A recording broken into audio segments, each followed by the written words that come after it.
That to me really is the essence of the good news. It's not that God wants a fraction of your money. No, the good news of Jesus is that God gave his only son to you. And that is completely upside down.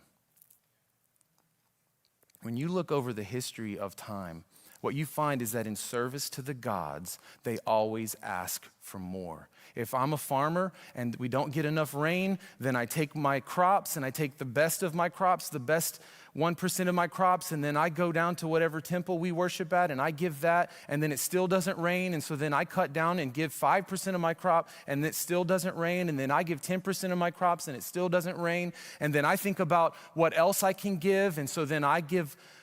It escalates when it comes to religion and what the gods want from us. Next thing you know, people, even in the Bible, are sacrificing their child in hopes that the gods will show favor to them. And what is so different about the gospel?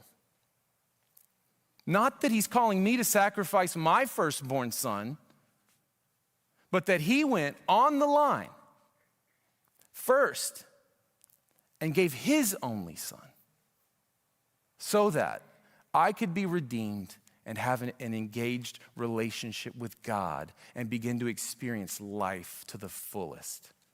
That's the gospel. And so at the end of the day, what is it that he's asking from us? Nothing but full and wholehearted devotion to him. That's to me what I want you to see. It's not that God wants to take from you, but that first he has given to you. He has given to us.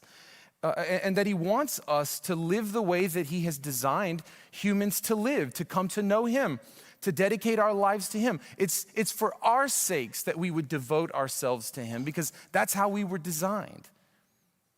There's another passage that really is compelling when I think about what Jesus came to do in terms of giving. He says, I came to give my life as a ransom. Not to take your life, but to give my life. This is John chapter 10, verse 10.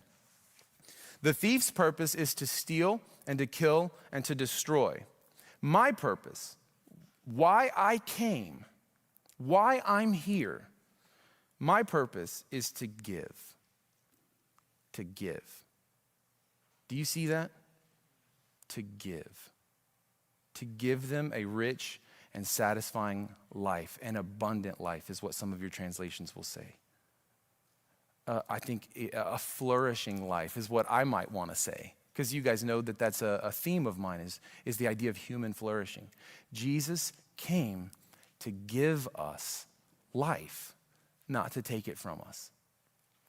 Isn't that just so funny? It's not just what we've learned maybe as a child or maybe growing up in church. There's also just the human nature that we have. It's sort of the rebellious nature that we have, that it feels like, even with children or even with us as it pertains to God, that he just wants us to give and to sacrifice. That if you follow God, he's going to ask you to go to South America or China or some other place where missionaries go, and your life is going to be miserable if you follow God. And I'm telling you, no, it is not like that. He may call some of us. My prayer is that he would call some of us to actually go overseas and do mission. My other prayer is that he would call some of us, at least realize that we've been called, to go across the street and do mission. My prayer for you is to see that when he calls you into his service, when he calls you into relationship with him, he has the intention of blessing you. He has the intention of actually benefiting your life with a rich and flourishing life. I'm not talking just about money. This isn't prosperity gospel here. But I am saying that he actually wants for you a life that is fulfilling because you've come to know him. And you found your purpose and identity in him, and now you're living that out in the context of relationship with God and relationship with others. You're learning what abundant life looks like. And I'm saying, I don't think you can do that until you go all in with God and devote yourself to him wholeheartedly. Then I think, and only then really, do we begin to experience the good life, the life that is flourishing.